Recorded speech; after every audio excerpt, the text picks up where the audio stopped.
இன்னைக்கு நம்ம கொய்யாப்பழம் அரிஞ்சு வச்சிருக்கோம். அது நம்ம வந்து மிளகா பொடி போட்டு காரசாரமா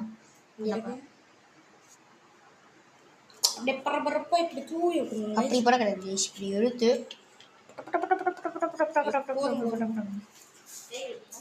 கை கழுவிடலாம். நம்மளும் நம்ம உப்பு தண்ணி தாங்க ஷவர் மாதிரி வருது.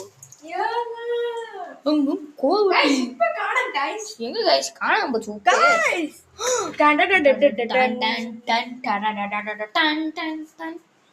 இப்ப நம்ம வந்து இந்த உப்பை கொய்யாக்கா கூட தப்போம்.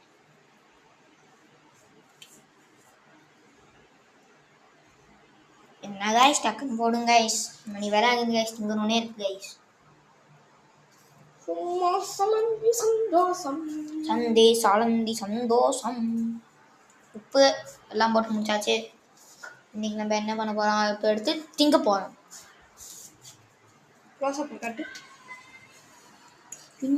எல்லாம் ஹேஷ்டாக் கொய்யாக்கான்னு போட்டுருங்க. கொய்யாக்கா